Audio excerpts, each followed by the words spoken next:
Jema. So we are now taking up the last two volumes left in this series of collected works, that is 19 and 20. Probably more will come as letters are discovered. So, so much is going around in the world. And very often people in the name of Sri Aurobindo and the mother say that, well, since all life is yoga, we must engage with everything. That's not what Sri Aurobindo has said when he says all life is yoga. What he means is that everything should be uplifted to yogic heights. Everything. From eating, sleeping, interaction, everything can be and should be uplifted to the highest, divinest heights. Naturally, this is a very, very, very, very specialized endeavor. And one has to understand its, I'm using the word seriousness a little lightly. I mean, in the sense that not serious that we have to become serious or look serious, but one has to understand the importance of this work.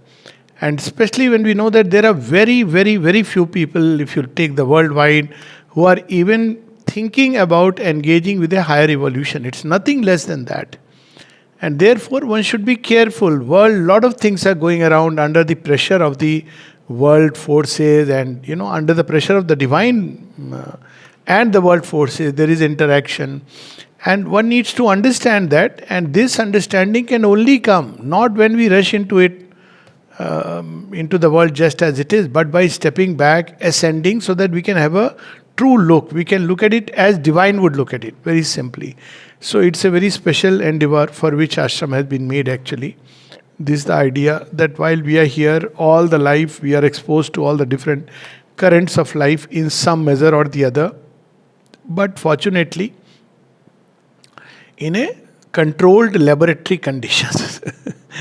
So one goes through it, and when you come out, then you understand that the process is. So many times when people are very early into the yoga, they feel, oh, it's the same thing as we find outside. Excuse me. It's not true. Actually, in the beginning, when one comes, there are 3 stages in this journey. That's what we'll read in this correspondence. First is when we come with the psychic in front. We are all like mother, yoga, that's it. This is the first stage. So then one is, obviously this is not common in the world. People are leading life as they are leading with their own goals. Then we have to reckon with all the forces that are there in the world. And sometimes it comes with a vengeance because each one is a representative of a certain difficulty. Now, this is the stage when one is in it, one may feel that, what is this? I am caught up in, life is worse, more difficult. Maybe it was fine outside. People get the impulse to go away. All kinds of letters are there, which includes people like Champak Lalji. I mean, they all went through this phase. But if you can come out of it, then you are ready to sail to the new world, which is what we saw in the movie, the movie on the famous Homer's Odyssey. So it is a similar journey. Initially, you sail very happily. You have won a kind of victory in the world by taking this decision. Then everything is fine. Then slowly the challenges come, they mount. You become a representative of certain challenges because the whole world is in the ashram. It's all the world forces that you see outside are very much here as tendencies and sometimes their expression. And when you come out of it, then the divine artisan has shaped something at least worthwhile out of you. And that's what the yoga is. So this is the background. So we must understand we are into a special work. And if we may say so, not in any egoistic sense, but we must understand the importance of this work. Ultimately, the fate of humanity depends upon whether we can cross a critical barrier and ascend to a new consciousness and transform earthly life. Ascension has been tried in Vedic times. And they used to isolate and try. I mean, there have been other efforts at ascension. But here is a transformation, very, very special work. So one has to understand, put all one's energy into it. And then we see how the mother, that's why yesterday was Guru Purnima, everybody was busy. In our yoga, it's not Guru, it's mother. To say she is Guru is to, she has herself said, you want to bring me down. Guru will point the way. Excuse me, you walk your way. Mother carries us all along the way. Not only carries, she delivers us first. Takes care of every outer and inner need. And then she takes us through every small little detail of life. Mothers are the only ones who will take care of even the smallest details. Dads are concerned that, okay, he is studying, doing well, he gets a job. But mothers are like that. So, Divine Mother, we can imagine. So, there are some, one thing we must say that though there are some very well known names here, Dyuman Bhai, Champak Lalji, Dilip Kumar Roy, Tara Patel, but we must understand that these letters which we are reading here are only a fragment. So we should not rush to any conclusion reading on these letters. They are written at different stages of development. So it's not meant to draw a judgment on Dyuman Bhai or Champak Lalji. That is the silliest thing to do. It is to understand even the best have gone through their challenges. And when we see that they have come out of it, then it serves as a great example. That should be the whole idea. So this is a letter the mother writes to Dyuman Bhai.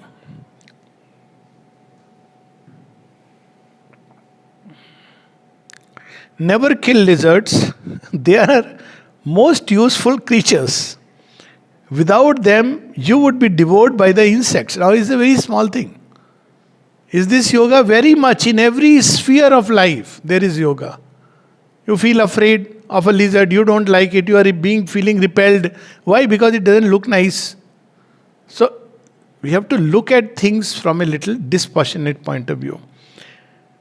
So, there is a question that Dyuman Bhai asked. He was later on, in the ashram as trustee, one of the trustees. But this is much before that, before any trustee was there, 1932. So he used to look after the dining room and, hand over things. Mother, when I handed the monthly prosperity things to me, I thought, when P handed the monthly prosperity things to me, I thought, what will mother do if the stock of toothbrushes is exhausted? Mother must have this one, it goes to mother. He took out one. Now see the example she sets for. What will mother say? Thank you so much, you're so lovely, you thought about it, it's a sign of bhakti. What does she write? I have taken already my precautions. Why this letter? Because it's 1942, the Second World War.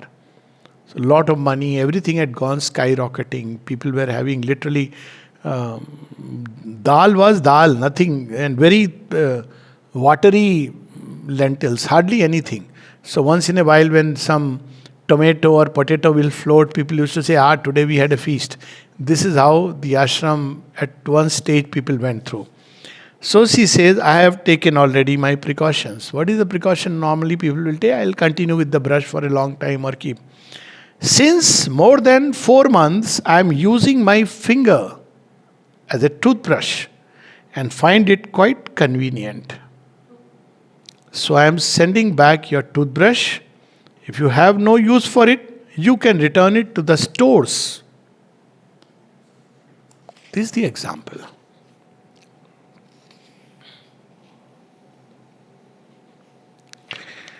So each letter is wonderful, but how people used to go through difficulties. Oh, Dyuman Bhai is writing, my dear mother, there is no peace and happiness in my being. Just to see the challenges all of them have gone through. When you see the finished product, then yes. But the journey is journey. What has happened to me? Once Sri Aurobindo writes, if nobody in the ashram is ready to go through the stress of transformation, it's only because of the grace. Nobody says, even the strongest sadhaks goes through his own challenges. What has happened to me? It was 7 years ago when I was in the hospital that I took the final decision. I am here to live at the feet of Sri Aurobindo. It is my only life. See how he has come. But then he writes, today there is a great struggle in me. So, I hope it will not lead to misery, trouble, peril and difficulty. My body falls down as if it is dying. Mother, my heart is completely broken today. I don't know whether any of you have met Dyuman Bhai. I have met. He used to write to me on my birthdays, same birthday we share. Even 2 lines, and somehow there was a fondness, but for what reason I do not know. Certainly it was not because we shared the birthday, but he was very fond. He would just come, gives those nice, beautiful cards and all that. So mother writes, what has happened? I am anxious and want to know. She is anxious. She is Divine Mother. Imagine, Divine Mother is anxious. She should be in samatha. That's how we understand. How does it matter? Practice samatha, karma, all this will go away. That's how normally a Guruji will say. But she is Divine Mother. She's not a Guru saying, you do more meditation, find your defect inside. So she says, I am anxious and want to know. Anything wrong physically? Of which heart are you speaking and why? Is there any exterior cause for that? My love is anxious and want to know all about it. And then he wants to work outside. Bless me with thy love. I now go out of the compound for the divine work. For there was some misunderstanding. Mother says, why do you speak of working outside? Do you think that any house of the ashram is outside our atmosphere, even the most material? Some people believe, no, working near Samadhi or working in mother's room, that is like special. And if you are working, let's say, in dining room or in lake or other places. Sri Aurobindo and mother's letters are there that every house of the ashram is our house. It is part of the ashram. It is the ashram. So ashram is not limited to the compound. So she's saying, where you will go outside? Here or there, it is just the same. I am always close to you, helping you, supporting you, working through you. And it is not a few yards more or less which can make any difference for that. Okay, so these are just, I am reading just a couple of sections here and there, more to, her way of working. It's not about sadhaks. We should be very clear. I am not reading anything to understand what a sadhak was. That would be the silliest reason, because what they became, that's what is important, not what they were. Sometimes I have found this very strange. People say, I met such and such a person. He had this problem. I said, you are still stuck there. He has moved miles ahead. That's the problem. You are still stuck with somebody whom you met 20 years back and how he was. He has moved miles ahead. So this is how we have to remember, and even the strongest go through difficulties. Okay, so as I said, each letter is wonderful, but just reading a few of them.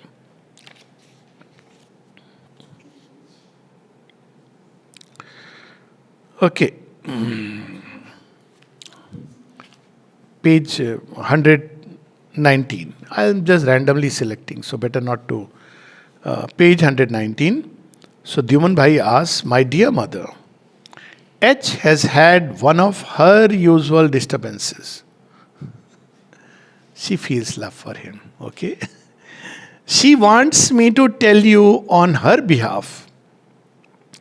I have given up hope. I have nothing in my fate except destruction. So this H wants to tell through him to the mother. Mother says, yes, unhappily there is a vital love in her for you. It is that has disturbed her balance, aroused in her this violent jealousy, and brought upon her as a consequence all these fits of depression. Now everybody went through all these challenges of life. But now, no drastic or cutting way can lead out of the difficulty. It is by a growth of the consciousness that this entanglement can be solved. This to Dyuman Bhai doesn't mean that she will say the same thing to everyone. My dear mother, may my vital consecrate itself more and more to the divine. And she says, yes, always with you, my dear child, in your effort of progress.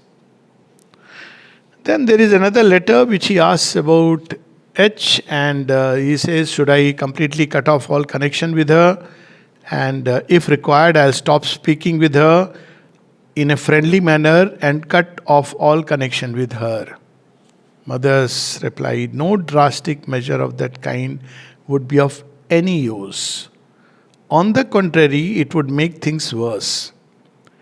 There is much to say on the subject, and there are several points of view. It cannot be solved in such a simple and cutting way. Then he continues. My dear mother, as far as I understand, H knows fully well that she has a vital attachment for me and that it brings trouble to her. Several times she has spoken to me about it, saying, if I turn toward the mother and if our relation becomes pure, all my difficulties will come to an end. I feel that she is conscious of the defect, but at the same time too weak, lacking a firm will and confidence. Diagnosis is quite correct. Mother's reply, there is only to be patient. It will become all right with time, when the vital will be convinced that there is no hope for its desired. This is what happens here. It gets very badly hit. In outside world also desire gets eventually at some point, maybe after a lifetime you realize that desires ultimately lead you. But here it's like if you are marked out, very soon. If you are not marked out, sooner than later. Because this is each land has its law. This is the law here. So desires get very badly hit. And you have to go through that purification. There is no other choice. So this is how it continues. And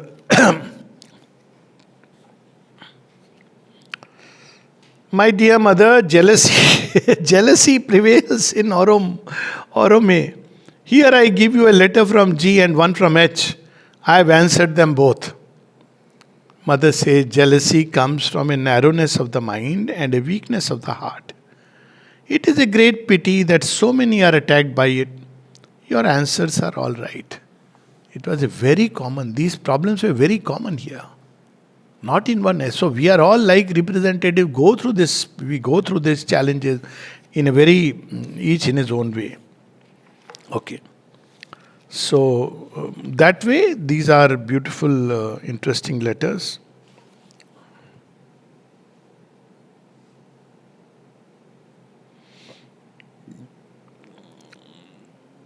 So somebody is unhappy and Dimanbhai writes, my dear brother, mother, so-and-so is unhappy. What do I do? And A has worked. He has been treated kindly. Nobody has treated him as kindly as you have. And yet he has proved himself ungrateful to everybody. If he finds happiness elsewhere, he can go. But I think he will not. That makes it worse. He will not go.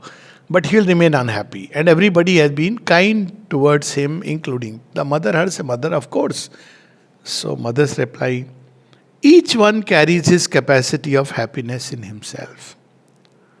But to tell the truth, I am convinced that those who cannot be happy here can be happy nowhere.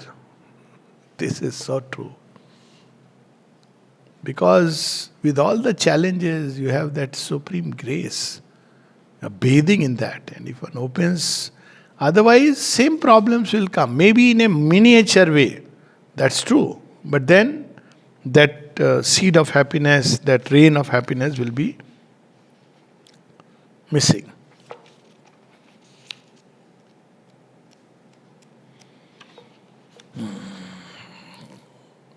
There is correspondence with Champaklalji. We all know who he is. Lion of the mother, how he has served. And he, actually, if there is one person in whom one could actually see physically the transformation at the most physical level, it is Champaklalji for sure. Maybe there are others. But I can say for sure, having had his I don't want to use the word darshan. It is so special, except for mother. Extremely intuitive. With Human Bhai also, I had those experiences where he knew what I was thinking, so much so that there was a very funny incident that I would not go to anyone except mother. And somebody said, the Human Bhai's birthday. I said, it's okay. So he said, no, no, no, there is very good laddu, which he is giving to people who meet him. So laddu was like enticement. So I said, okay, I'll go for the laddu. As I entered his room, he was turned toward the wall. Suddenly he moves, picks up the laddu, gives me the laddu, and goes back.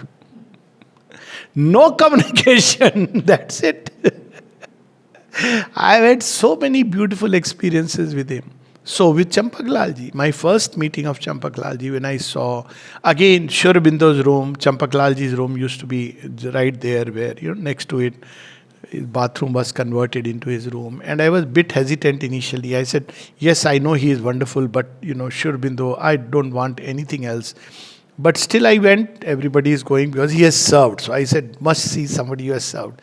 And he was picking up something and picking up some flour to everyone.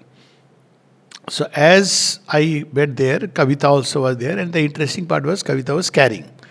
So he gave one flower to me, he gave one to Kavita. And that later on we realized that the flower that he gave to her was strange, a rose which was like half a rose within one rose.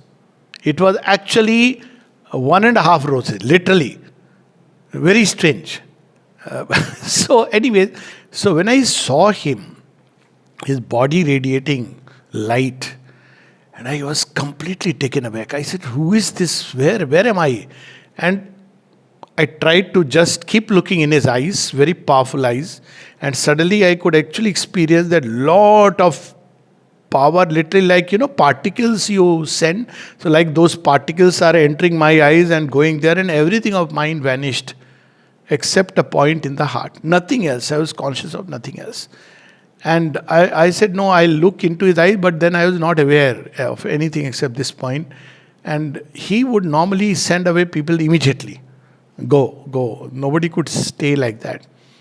But then I burst crying and I touched his feet, something which I had long time, I decided I'll not touch anybody's feet except Mother and Shurbindo. I touched his feet and he allowed for some time, he put his finger on the head. And then he gave something more, and then we left. That day, this was morning 10 o'clock. Till evening, we didn't feel hungry. No lunch, nothing, no thirst. So I have seen. So I asked a question to someone here. I said, he travels, I believe. He said, yes, he travels because after 76, he started going out. So I said, how does he travel? When people see him, what would happen? And then Dr. Maheshwari was there. He said, no. When they travel, they veil themselves. They cover themselves. And then I realized, yes, because when he has traveled so many places after that, so many stories of him. I've given a talk on Champaklalji. And there's such people, quite a few I met. And you know what this yoga does? And yet you become like a child. He was literally like a baby. Literally like a baby at one level. But how they were shaped. He was born on 2nd February 1902. And we know that he served as a personal attendant to Shurbindo and the mother, both. He would look like angry in a moment, and next moment he would be, I have one more experience I can share. So I had the privilege of, when he would be in his room, which is now it's very special room, but Shurbindo's room means that place where he would be in his bed. And I had a 20-day, I used to come on holidays. So afternoon I could be in his attendance. So I would sit there, and first day I was like, this is an opportunity of lifetime. Like Hanuman, I have to be so alert. He was sleeping, but he knew my state. So he sent message, no, tell him to relax. How did he know that I was sitting hawk-eyed with that if a fly comes, I'm going to hit that fly. So then I was relaxed after that day. So one day he drank carrot juice half a glass. There was somebody who came to give him. I would name him, someone from Gujarat who had come. So after half a juice, half a glass, he went into trance. And this gentleman took away the glass from him, and Champaklalji was in trance. He would go very often in trance. And I thought, oh my God, this juice, if I could drink. I just thought. And then I saw, of course, he knew him very well, obviously, and he was going to drink. Champaklalji comes out of his trance and tells him, he would say like that. And like a lion. So he looked back. And then he says, pointing to me, give to him. I said, he knows everything. This is how the mother trained. And once he would not allow anybody to touch his feet. So one day I thought, ek bar to I should, like once I had done, and then, so suddenly one day I saw he is fumbling to wear his chappals. I said, I have my opportunity. So I went down, started fitting the chappals into his feet. When I looked up like a child, he was smiling. See, this is what you wanted? Here you got it. Even meditation in Shri Aurobindo's room with him. So it was like you could see they are so different. What the Superman would be, you can understand. He's not sitting like a Sadhu Baba, sitting on a pulpit with big jata joot and saying things, bacha. It's like at one level, one of us, at another level, inwardly so developed. So these were, but how they have been shaped this way. So he asks a question. Champaklalji, Mother, I am really attached to my family a lot, and especially to my father. See, like a child he is. Would you please write down for me whatever you said this morning? Because it has helped me a lot. Though I am not fit to be your child, by thy grace all is possible. Thy grace is my mantra. I want to be your faithful child and nothing else. May all the parts of my being be yours. This is how they lived and went the way. Mother says, take advantage of the circumstances to get rid of all attachment to the members of your family. You must learn. Now what she says is so wonderful. You must learn that you have no more brothers, sisters, father, mother, except Shri Aurobindo and myself. And you must feel free and unconcerned whatever happens to them. We are your whole family, your protection, your all in all. Now we remember, na tato, na mata, na bandhur, na bhrata. Exactly what she is advising him. And so it goes on. And plenty of course, as I said, messages and letters, but 1940 is come in 20, actually around 20, early 20s, 21, maybe around that time.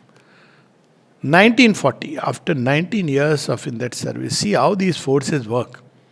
He writes, for the past few months, I get the idea of going from here. Is it from you? See, the mind is getting confused. We are living so much, tuned to her. If it is mother's wish, I can go. Your ignorant child, Champak, with pranam. Mother writes, no, it is a hostile suggestion. Trying to send you away because your presence is most helpful and necessary. See how these forces were attacking, even those who are so near. That's what we have to see, that they take veiled forms. Oh, this is mother's suggestion, this is coming from her. I hope you will dismiss this wrong suggestion altogether and think no more of it. Your place is near us and you must stay here. Blessings.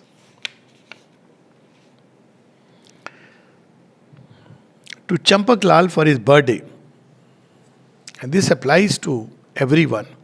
The things which seem most difficult, most impossible, most improbable, and perhaps even most impossible become wholly realizable because thy presence is our assurance that the material world itself is prepared to manifest the new form of thy will and thy law with my blessings. Mother has given him this on his birthday. How she was shaping everyone like it's unimaginable.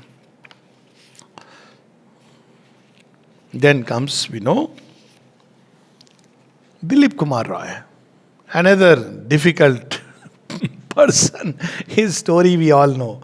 So I'll not go into the story. At one level, when he would sing the bhajan, Krishna would be there, and this was confirmed both by Krishna Prem and Sri Aurobindo, that you don't know. So somebody with whom Shri Krishna is there, and he is so special, who was Hector when Sri Aurobindo is Paris. That is the link of bhakti. But he would get urges to go away, and ultimately he went away. He got into a bad state and ultimately went away, but then came out. But though he remained outside, we all know. I was sent, I had a very strange experience. For me, it was like in Pune, so ashram needed some of the cassettes, not ashram, society. So they asked me, can you go and collect? Because there was no such thing like, courier service or all. We don't know whom to contact. So before that, I had this thing. Oh, he left mother and he did not believe in mother. I'll never, talk about him. But strangely, I had to go because it was work, mother's work. So when I went there, of course, Sri Aurobindo is there, but mother is not there. So you can imagine that kind of state. And yet, these people rose to what greatness. People there worship him actually. He is Samadhi, Indra Devi Samadhi, and it's a whole Hare Krishna Mandir. So it's very amazing that how Sri Aurobindo's grace never left. That's a long story about his life. But here, the mother writes, Dilip, for God's sake, come back to your common sense. I never said that I would see you no more. What kind of suggestions used to come? Sri Aurobindo asked you only to be patient. And as for the silent expressionless love, he is not conscious of having written to you anything of the kind. Now, so he has written to Sri Aurobindo, your love is silent, expressionless. And to the mother, it is grudging. Just imagine. So they have put in inverted commas, mother. Now, about my grudging smile, I will tell you what I said to Sri Aurobindo when I met him today at 1:30. Relating what happened in the morning at Pranam, I told him concerning you, there is a letter of Dilip to you and I do not know what he writes. But I can assure you that when Dilip came to me this morning, I gave him a good long blessing and my best smile. See what play of forces. You can understand that I felt somewhat astonished when I heard that my best smile was a grudging one. Are you quite sure that you did not look in your head at what you imagined would be instead of looking at my face? Your going away is quite out of question. I want you to remain here because I know that it is here and here only that you can and will be happy. Why do you ask for my love? Is it not long since you have it already? How they have dealt with each one. That love you feel. Okay. Again he would get these, because the vital was very problematic. So again she says, Dilip, without waiting for Sri Aurobindo, I answer your letter at once because truly I cannot make out what is the matter. Nobody is displeased with you, neither Sri Aurobindo nor myself. We do not dream of it a single moment. Before you wrote yesterday, I had repeated to Sri Aurobindo what I told you in the morning. And when he read your letter, he saw that you had not understood me. So in his answer, he explained what I meant. Did you read his letter? What a way imagine, she could have said, it's okay, you want to leave, fine, I am detached. But this is not detachment, this is much more above love. It's not that she wants anything out of him, but that love, tremendous love, which has plunged into the creation. So as I said, plenty of letters. I have just read a little selections, but it's so amazing. Now comes another sweet little. May not see. Often we think that the names, the big names, but there are people whose names are not known because they didn't give talks, they didn't go out, they didn't look like, but they are very great in their own right. So Tara Patel, I had the great fortune of meeting her also. She was in care, and I had a very sweet relation with her. She would not speak much, but very sweet relation. Look at what she's writing. She has made a handkerchief for the mother. She used to do embroidery. Mother says, "Little star child." Mother used to call her my little star child. "Such a fine handkerchief you have sent me and made for me, my dear little child. I shall take it with me for pranam this morning, and you will place your head upon it to receive a special blessing of love." She would also go through sadness, and mother says, "My dear little star, it is always our weaknesses that make us sad, and we can easily recover by advancing one step more on the way." Whatever I have met her and seen her, amazing. She is a yogini in her own right. I don't know, some of us here may have seen her. She was in care, wonderful. But they all go through difficulty. She would say, "See, Guru and mother, see the relation. What a difference." So here she is writing, "Mosher Pati, my sweet child, dear child. My dear little star, it was indeed a very good and intimate meeting we had yesterday. You are truly my dear child, my little one, and uniting our strength, I am quite sure she shall overcome all that tries to disturb our sweet intimacy. We shall overcome."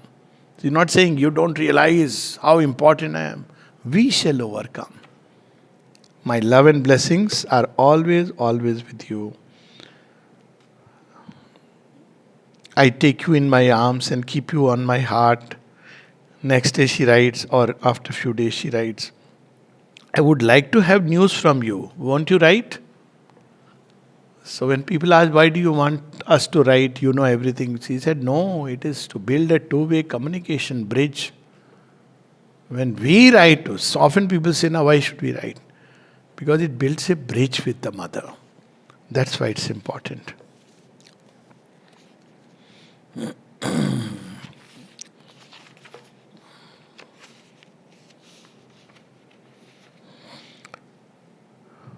It is very good that you have become conscious of the mistakes and defects of the nature. Everybody goes through this. It's not. Once you are conscious, it is always possible to rise out of them and to change the nature. My help will always be with you for that. Love and blessings to my dear little star. So at one point she says, "I cannot do yoga." Just imagine what situations people used to go through. Actually, I have seen her so deeply rooted in her true self. What shall I say? That, a smile. But what is the journey? That's the beauty of these letters. Mosher Pati, I'm sorry for my pronunciation, Cher, I don't know French, what is it? Share. Okay, my Sher Pati. It is not that you cannot do the yoga, you were doing it all right at one time. The difficulty is only in the physical mind, where the resistance you speak of is a stronghold. If you can keep very quiet, not upset or discouraged, and allow our force to work from behind the mind, it will after a time eliminate the obstacle. Again, everybody used to get this thing. I'll go away, I cannot. The pressure is so much. And mother has to write a letter. 1, I do not approve at all of your going. Number 2, I do not approve also of your jealousy, which is baseless and meaningless, and the best thing to do is to overcome it by thinking a little more of your work and a little less of yourself. 3, I still hope that you will pick up some courage to overcome the present difficulty and to come back to a normal condition in which you can do your work. So this all this too, that how they went through, that do not make mountains out of small things. And that's what is so beautiful. Okay, then we have a very interesting person, Ambu Bhai. I don't know whether some people have seen. He's all the picture on the asanas you will see. And he's the one, they used to have a BBC bachelors only meeting. This is how ashram is told. And once, because he used to have long hair, and once he was wearing his, shorts, whatever, shorts are too short. And without banyan, he was walking on the road. From behind, a French fellow saw him with the long hair, and he got behind him thinking it's a girl. Real story. I mean, that's how they grew. And how he left his body also so unimaginable. And so, mother tells him, and this applies to all of us, I do not want the work of slaves. It's not like, I have to do this work. No, please, excuse me. She would say, I don't want that. I want the work of free people who work because they feel benefited by it and for whom work is a source of joy and strength. Whatever you cannot do in that spirit, it is better not to do. So clear. And then again, one of the common problems used to be depression, because these hostile forces attack like that. So she says, what is this temptation to fall once more into depression? I was so happy that you had surmounted that. The more the attacks are strong, the more we must keep firm in a position of complete trust in the divine. To my baby, she used to call him baby. To my baby, let all the clouds, depression and bad sensations disappear to never come again. So there are so many beautiful, interesting letters. Once my dear baby is a faithful baby. So once some people came, they wanted to know about yoga. So mother asked Ambu Bhai that you please tell them. So he told them. Then he said, Mother, why did you ask me? I know only some exercises, asanas. You should have asked Amal Kiran to talk to them. He said, if Amal Kiran would have talked to them, you would have talked something so high that none of them would have understood. They were basic beginners. This is a group from outside. You are the right person. You will tell them just what is needed. This was her way. My dear faithful baby, so beautiful. I hope you will courageously go through the struggle and win the victory over depression, gaining back a lasting happiness. This is how she has, with a love, poured her love, endless love. My dear faithful baby, the eyes which can see and recognize me are eyes of the heart, not those of the head. How beautiful, sweet little. So anyway, so this is, then comes another, I'm just reading one.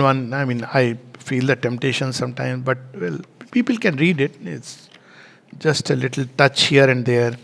We know Parichand Bhai, who, in the garden he worked, and all this family, Parichand Bhai, Rishabh Chand, all of them came together. And there are letters with regard to him.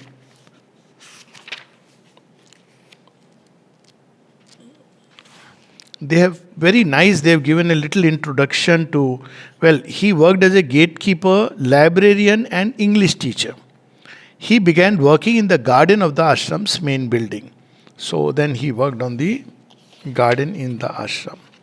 And just one odd letter which...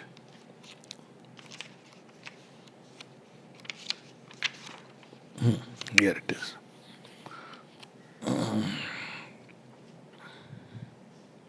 So he has written a long letter asking that, and this letter is about transplanting of ferns, writing all about, those things. And mothers, the only thing I insist upon is care, gentleness, consideration as you would have for a living being. For plants are living and they feel and suffer. Yes, when a plant is tired or sick, give it rest for a few days in a proper place and it will recover. Reporting is always repotting. Some people tried. Repotting is always a blow, and to give a blow to a sick plant is just the way of finishing it. What details she would go in everything. I mean, there was nothing which was small for her. Then there is, of course, Jayanti Lal, whom we know. He worked in the ashram press and plenty of stories. He's also, but I am just reading some of them. So people used to get problems, interconflict. I want to leave the press. So basically, it ends to that. There is a letter. At the end of it says, I want to leave the press. If the mother would permit me, I would like to be free from press work. Mother says, if you leave the press, the work will be ruined.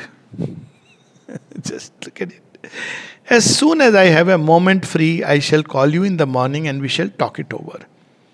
And then she writes something which should be inscribed. At least to me, it was such a beautiful eye-opener. The more I go, this is 1966. The more I go, the more I know that it is in work that Sri Aurobindo's yoga is best done. It is in work that Sri Aurobindo's yoga is best done. And people used to develop all these ego reactions. Oh, I am not important. I am working here. I am being, all the usual reactions of the ego. So mother has to write to them, you are not only wanted, but indispensable for the centenary work which would not be done properly without you.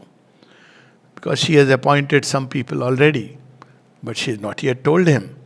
So he feels offended. That centenary edition is coming out. I am not there. And then, of course, correspondence with Prithvi Singh. He used to later on type out Sri Aurobindo's writings, and when he came, he had eye problem. What a handsome man, Literally, I've seen his picture, and I asked him, "Is it Vinod Khanna's picture, Didi? What is he?" He said, "It's my father." And so I said, "Yeah, I know I am, but he is so handsome." She said, "Yes, he was very handsome, and he had this problem of the eyes." Doctors had told him maybe 35, 40, you will lose the eyesight. And when he came and told mother gave him what work? Proofreading Sri Aurobindo. Just imagine. And she looked at his eyes for some time and said, no, it will never happen. Won't happen. So 70, 71, he left his body around, I think 70, 71. But even that age, if somebody wanted to be sure of what Sri Aurobindo has really written, they would ask Prithvi Singh. Just imagine what she can do. He would take it very close to his eyes because there was a problem. He would put his head like this and say, and that was the final word. And he had experiences of Ashwin Kumar's coming to him to when he had the heart attack. We have shared that story. So, something very interesting she writes to him. My dear child, I do not see that the supramental will act in the way you expect from it. Its action will be to effectuate the divine's will upon earth, whatever that may be. On men, its action will be to turn their will consciously or unconsciously on their part towards the way in which the divine will wants them to go. Then she writes something very powerful. 1945, before the supramental manifestation. So we must understand. But I cannot promise you that the divine's will is to preserve the present human civilization. But I cannot promise you that the divine's will is to preserve the present human civilization. The civilization will change entirely. Human beings will evolve into. So, it's very powerful. Of course, this is 45 before. And then,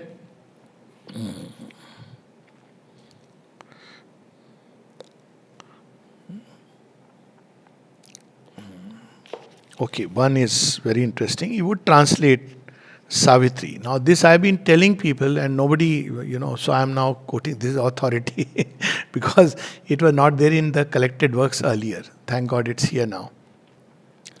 Regarding the disciples' attempt to translate Savitri into Bengali, Prithvi Singh, my dear child, and he is so close to Sri Aurobindo, just you can imagine, with the kind of work. If you want me to express frankly my view of this affair, I must say that I consider Savitri as untranslatable and will never encourage a translation of it, except as a personal exercise for the sake of concentration on this unique marvel, but surely not for publication. So, very clearly, that is why I cannot attach any importance to this contention. Certainly, you can continue the translation of Savitri for your own benefit, and I am sure that the help from Sri Aurobindo will always be with you. Okay, so as I said, beautiful letters, and another very interesting. Prithvi Singh, those who, this was this war in the Middle East, he is saying. He is asked about war in the Middle East, and he speaks of the supramental action. Mother says, Arab-Israel war mainly. Mother says, Prithvi Singh, those who serve the truth cannot take one side or another. Truth is above conflict and opposition. In truth, all countries unite in a common effort towards progress and realization.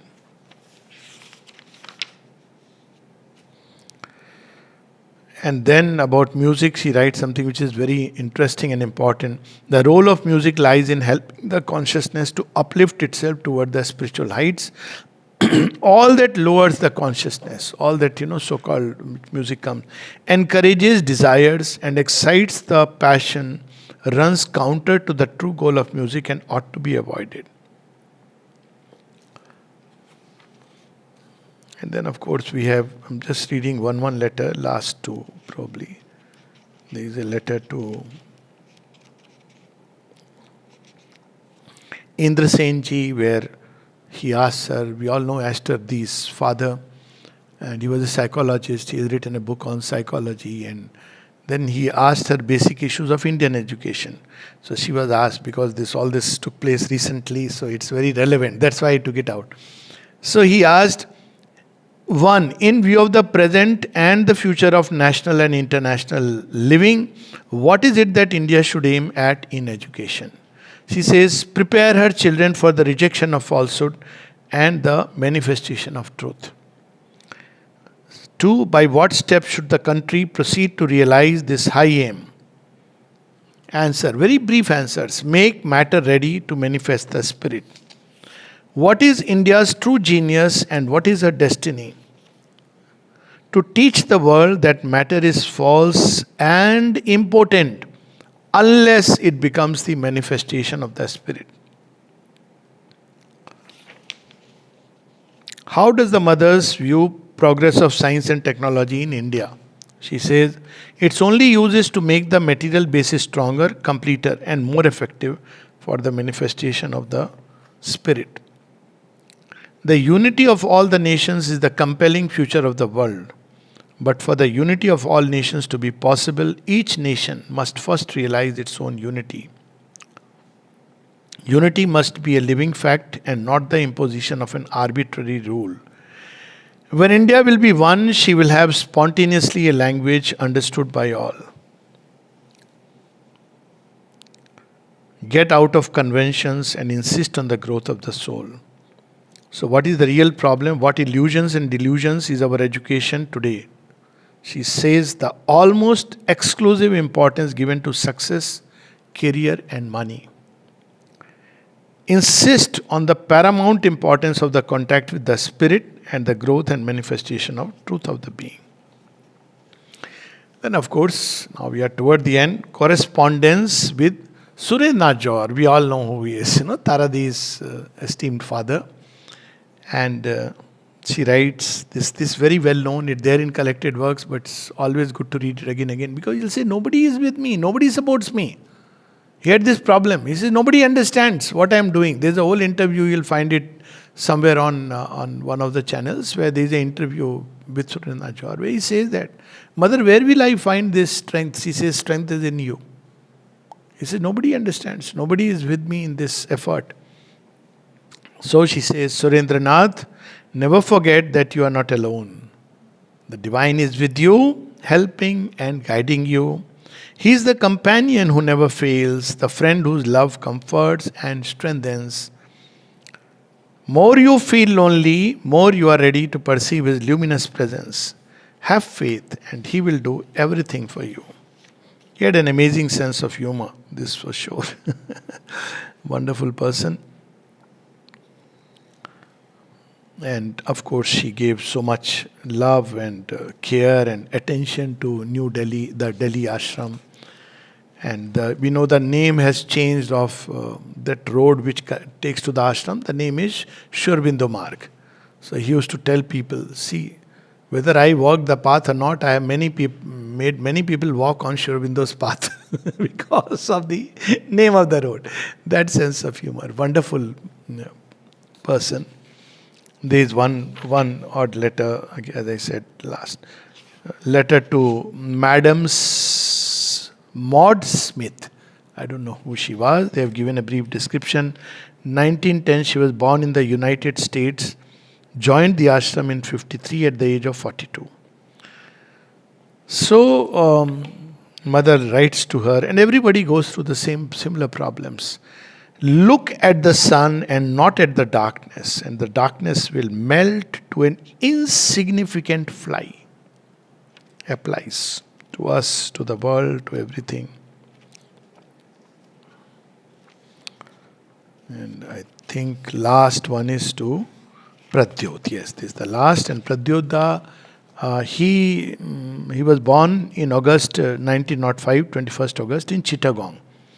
And then he came here, he was an engineer, he comes here, he became the trustee, one of the first trustees. And the interesting part was that mother asked him, you are so qualified, what work will I give you? These are our ways to see, what he is ready for. And I have stories about him also, but anyways, he became chairman of Shri Aurobindo's action, and in 1972, the mother appointed him as an ashram trustee. He lived in the ashram for 41 years until his passing on 22nd November 84 at the age of 79. All went through the same challenges, similar challenges. One of them is, Mother, the irritation is not there now, but there is fever. He asks about something, probably because of infection caused by remnant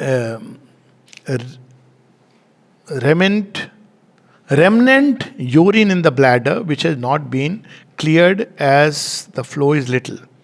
Then he writes something very interesting. I ask this question because, see how they could ask mother everything. Because the prostate is a sex gland. Because the prostate, probably because of that, the urine retention was there, an infection. At home and outside, I have to live and deal with many girls and their problems. I thought I was reasonably free from sex. I consciously aspired for it to be able to do my work. Is it, now see how he's writing, is it that the sex god did not like it and struck me on the victory day on that gland?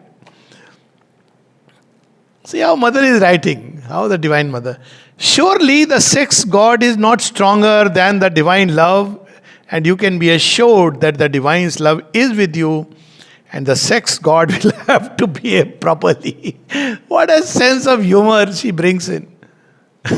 That, she has not said no. She has understood that this interaction is bringing things. But she says eventually divine love is the all-powerful. And he will have to learn to behave properly. And last, I will read. Nothing can ultimately oppose the divine's love. It is the eternal victor, love. So this is the path she opened for all of us. The path of actually love. She embodies that love. And as children, we have to be just frank with her. She's not just going to tell us a technique or a method. There's so much talk about, and in the name of integral yoga, so much technique goes on. That's not it. It's a relation we form with God. All yoga is about forming a relation with the divine, getting closer to Him, more and more intimate, and then joining Him, as a famous poet has said, "Pehle jaan, fir jaane jaan, fir," you become everything.